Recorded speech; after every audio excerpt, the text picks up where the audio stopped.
Berenice. Dicebant mihi sodales, si sepulchrum amicae visitarem, coras meas aliquantulum fore levatas. Ibn Zayat.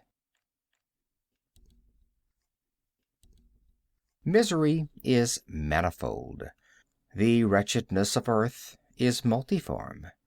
Overreaching the wide horizon as the rainbow, its hues are as various as the hues of that arch, as distinct, too, yet as intimately blended. Overreaching the wide horizon as the rainbow, how is it that from beauty I have derived a type of unloveliness, from the covenant of peace a simile of sorrow? But as, in ethics, evil is a consequence of good, so in fact out of joy is sorrow born. Either the memory of past bliss is the anguish of today, or the agonies which are have their origin in the ecstasies which might have been. My baptismal name is Aegeus. That of my family I will not mention.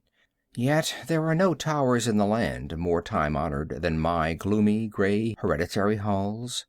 Our line has been called a race of visionaries, and in many striking particulars, in the character of the family mansion, in the frescoes of the chief saloon, in the tapestries of the dormitories, in the chiseling of some buttresses in the armory, but more especially in the gallery of antique paintings, in the fashion of the library chamber, and lastly, in the very peculiar nature of the library's contents, there is more than sufficient evidence to warrant the belief.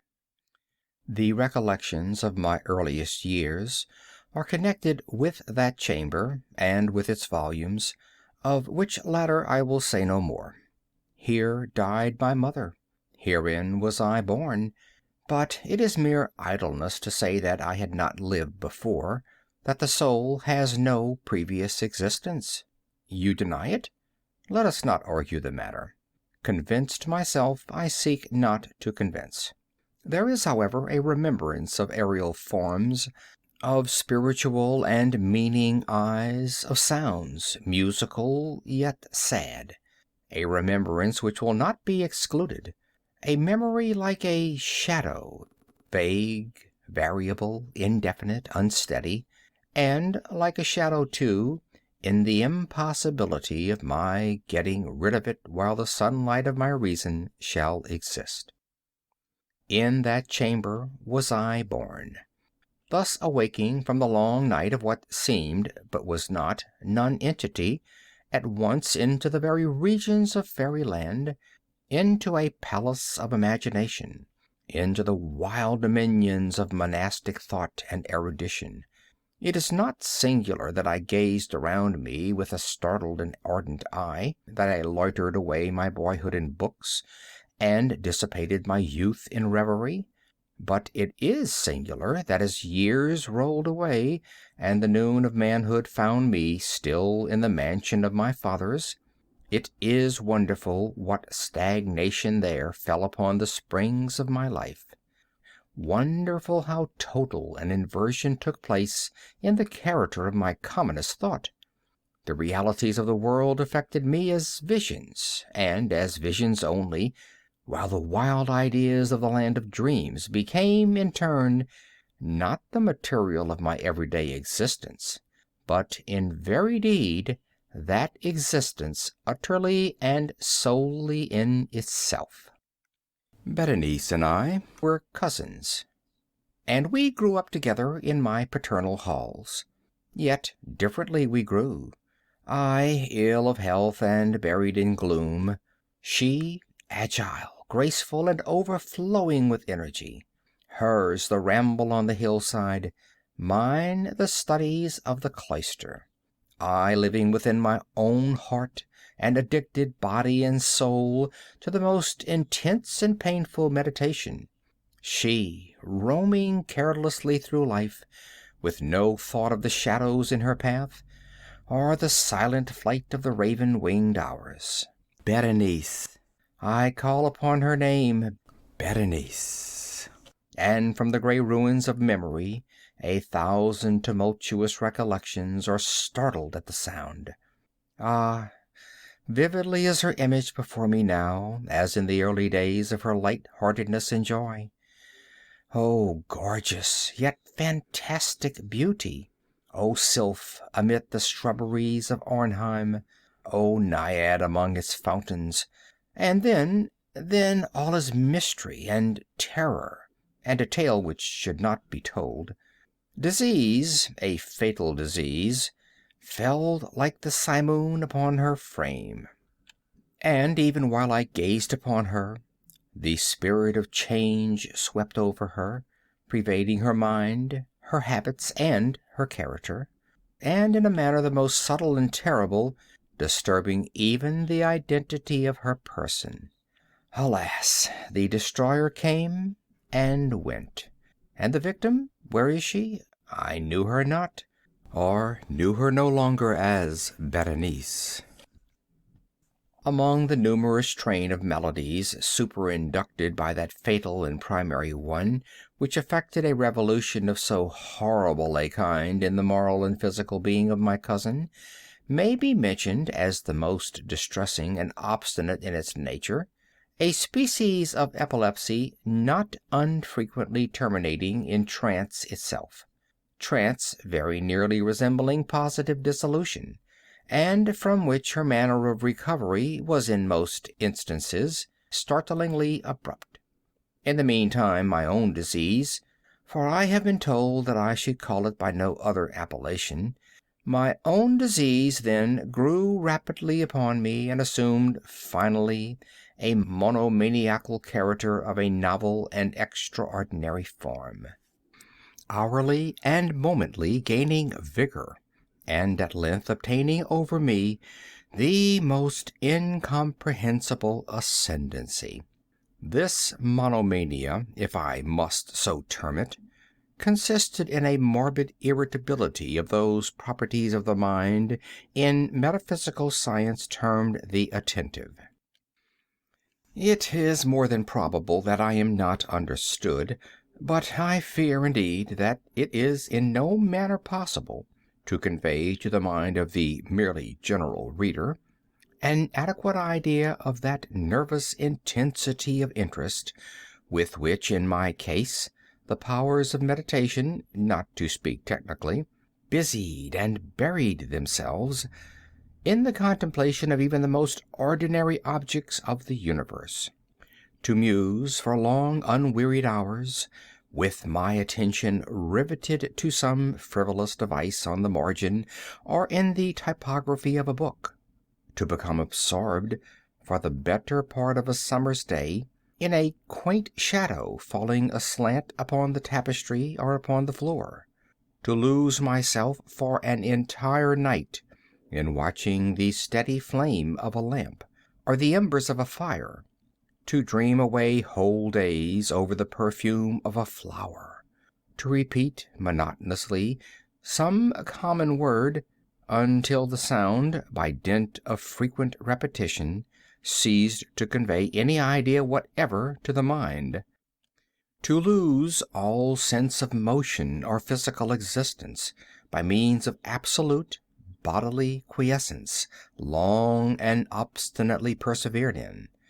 Such were a few of the most common and least pernicious vagaries induced by a condition of the mental faculties, not indeed altogether unparalleled, but certainly bidding defiance to anything like analysis or explanation.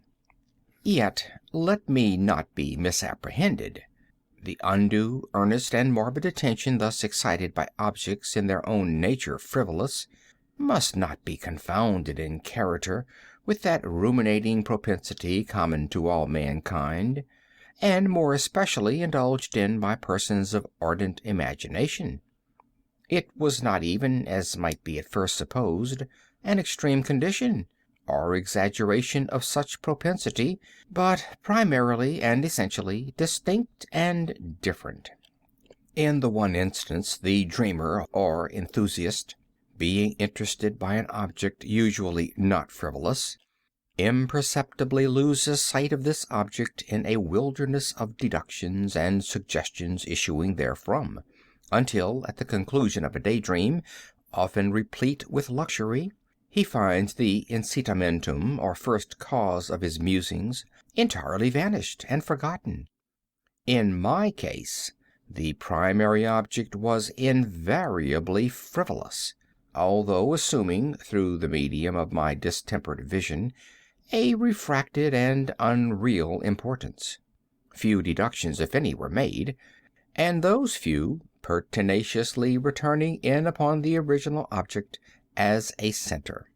The meditations were never pleasurable, and at the termination of the reverie the first cause, so far from being out of sight, had attained that supernaturally exaggerated interest which was the prevailing feature of the disease.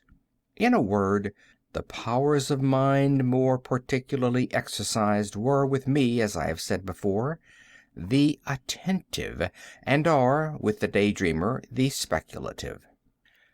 My books at this epoch, if they did not actually serve to irritate the disorder, partook, it will be perceived, largely in their imaginative and inconsequential nature, of the characteristic qualities of the disorder itself. I well remember, among others, the treatise of the noble Italian, Silius Secundus Curio, De Amplitudine Beati Regni Dei, St. Austin's great work, The City of God, and Tertullian's De Carne Christi, in which the paradoxical sentence, Mortus est Dei filius, credibile est quia ineptum est, et sepultus resurrexit, certum est quia impossibile est, occupied my undivided time for many weeks of laborious and fruitless investigation. Thus it will appear that, shaken from its balance only by trivial things, my reason bore resemblance to that ocean crag spoken of by Ptolemy Hephaestion, which steadily resisted the attacks of human violence, and the fiercer fury of the waters and the winds trembled only to the touch of the flower called asphodel. And although to a careless thinker it might appear a matter beyond doubt that the alteration produced by her unhappy malady in the mortal condition of Berenice would afford me many objects for the exercise of that intense and abnormal meditation whose nature I have been at some trouble in explaining, yet such was not in any degree the case. In the lucid intervals of my infirmity, her calamity indeed gave me pain, and taking deeply to heart that total wreck of her fair and gentle life, I did not fail to ponder, frequently and bitterly, upon the wonder-working means by which so strange a revolution had been so suddenly brought to pass. But these reflections partook not of the idiosyncrasy of my disease, and were such as would have occurred, under similar circumstances, to the ordinary mass of mankind. True to its own character, my disorder revelled in the less important but more startling changes wrought in the physical frame of Berenice, in the singular and most appalling distortion of her personal identity. During the brightest days of her unparalleled beauty, most surely I had never loved her. In the strange anomaly of my existence, feelings with me had never been of the heart, and my passions always were of the mind. Through the gray of the early morning, among the trellised shadows of the forest at noonday, and in the silence of my library at night, she had flitted by my eyes, and I had seen her, not as the living and breathing Berenice, but as the Berenice of a dream, not as a being of the earth, earthy, but as the abstraction of such a being, not as a thing to admire, but to analyze, not as an object of love, but as the theme of the most abstruse, although desultory speculation. And now, Now I shuddered in her presence, and grew pale at her approach. Yet, bitterly lamenting her fallen and desolate condition, I called to mind that she had loved me long, and in an evil moment I spoke to her of marriage. And at length the period of our nuptials was approaching, when, upon an afternoon in the winter of the year, one of those unseasonably warm, calm, and misty days which are the nurse of the beautiful halcyon, I sat, and sat as I thought alone, in the inner apartment of the library. But, uplifting my eyes, I saw that Berenice stood before me. Was it my own excited imagination, or the misty influence of the atmosphere, or the uncertain twilight of the chamber, or the gray draperies which fell around her figure, that caused in it so vacillating and indistinct an outline? I could not tell. She spoke no word, and I, not for worlds would I have uttered a syllable. An icy chill ran through my frame. A sense of insufferable anxiety oppressed me. A consuming curiosity pervaded my soul, and sinking back upon the chair, I remained for some time breathless and motionless, with my eyes riveted upon her person. Alas, its emaciation was excessive, and not one vestige of the former being lurked in any single line of the contour. My burning glances at length fell upon the face. The forehead was high and very pale, and singularly placid, and the once jetty hair fell partially over it, and overshadowed the hollow temples with innumerable ringlets, now of a vivid yellow, and jarring discordantly in their fantastic character with the reigning melancholy of the countenance. The eyes were lifeless and lustreless, and seemingly pupilless, and I shrank involuntarily from their glassy stare to the contemplation of the thin and shrunken lips. They parted, and in a smile of peculiar meaning, the teeth of the changed Berenice disclosed themselves slowly to my view. Would to God that I had never beheld them, or that, having done so, I had died. The shutting of a door disturbed me, and, looking up, I found that my cousin had departed from the chamber. But from the disordered chamber of my brain had not, alas, departed, and would not be driven away, the white and ghastly spectrum of the teeth. Not a speck on their surface, not a shade of their enamel, not an indenture in their edges, but what that period of her smile had sufficed to brand in upon my memory. I saw them now even more unequivocally than I beheld them then. The teeth! The teeth! They were here, and there, and everywhere, and visibly and palpably before me, long, narrow, and excessively white, with the pale lips writhing about them, as in the very moment of their first terrible development. Then came the full fury of my monomania, and I struggled in vain against its strange and irresistible influence. In the multiplied objects of the external world I had no thoughts but for the teeth. For these I longed with a frenzied desire. All other matters and all different interests became absorbed in their single contemplation.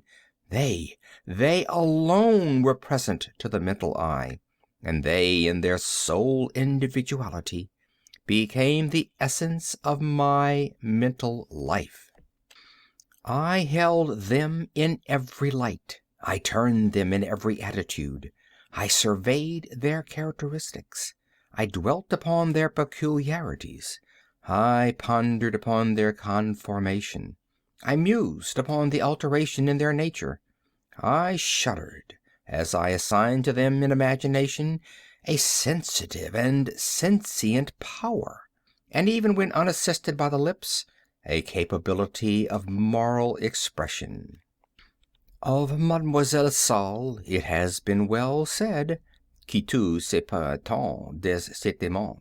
And of Berenice I more seriously believed, qui tout c'est donc étant des idées, des idées. Ah, here was the idiotic thought that destroyed me. Des idées. Ah, therefore it was that I coveted them so madly. I felt that their possession could alone ever restore me to peace in giving me back to reason.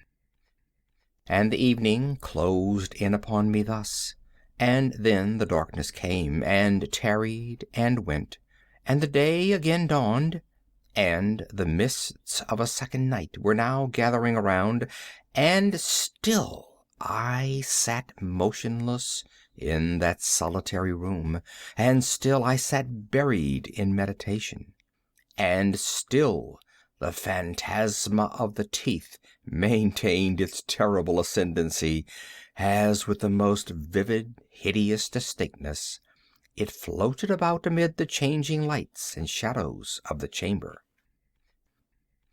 At length there broke in upon my dreams a cry as of horror and dismay, and thereunto, after a pause, succeeded the sound of troubled voices, intermingled with many low moanings of sorrow or of pain. I arose from my seat, and, throwing open one of the doors of the library, saw standing out in the antechamber a servant maiden, all in tears, who told me that Berenice was no more. She had been seized with epilepsy in the early morning, and now, at the closing in of the night, the grave was ready for its tenant, and all the preparations for the burial were completed. I found myself sitting in the library, and again sitting there alone. It seemed that I had newly awakened from a confused and exciting dream. I knew that it was now midnight, and I was well aware that, since the setting of the sun, Berenice had been interred. But of that dreary period which intervened I had no positive, at least no definite comprehension. Yet its memory was replete with horror. Horror more horrible from being vague, and terror more terrible from ambiguity. It was a fearful page in the record of my existence, written all over with dim and hideous and unintelligible recollections. I strived to decipher them, but in vain, while ever and anon, like the spirit of a departed sound, the shrill and piercing shriek of a female voice seemed to be ringing in my ears. I had done a deed. What was it? I asked myself the question aloud, and the whispering echoes of the chamber answered me. What was it? On the table beside me burned a lamp, and near it lay a little box. It was of no remarkable character, and I had seen it frequently before, for it was the property of the family physician. But how it came there upon my table, and why did I shudder in regarding it? These things were in no manner to be accounted for, and my eyes at length dropped to the open pages of a book, and to a sentence underscored therein. The words were the singular but simple ones of the poet Ibn Zayat. Dicebant mihi sodales, si sepulcrum amicae visitarem, curas meas aliquantulum fore levatas. Why, then, as I perused them, did the hairs of my head erect themselves on end, and the blood of my body become congealed within my veins? There came a light tap at the library door, and, pale as the tenant of a tomb, a menial entered upon tiptoe. His looks were wild with terror, and he spoke to me in a voice tremulous, husky, and very low. What said he? Some broken sentences I heard, He told of a wild cry disturbing the silence of the night, of the gathering together of the household, of a search in the direction of the sound, and then his tones grew thrillingly distinct as he whispered me of a violated grave, of a disfigured body enshrouded, yet still breathing, still palpitating, still alive. He pointed to garments. They were muddy and clotted with gore. I spoke not, and he took me gently by the hand. It was indented with the impress of human nails. He directed my attention to some object against the wall. I looked at it for some minutes. It was a spade. With a shriek, I bounded to the table and grasped the box that lay upon it, but I could not force it open, and in my tremor it slipped from my hands and fell heavily and burst into pieces, and from it, with a rattling sound, there rolled out some instruments of dental surgery, intermingled with 32 small, white, and ivory-looking substances that were scattered to and fro about the floor. End of Berenice. End of 6 Creepy Stories by Edgar Allan Poe. These stories recorded by Phil Chenevert in Baton Rouge, Louisiana, in January of 2013.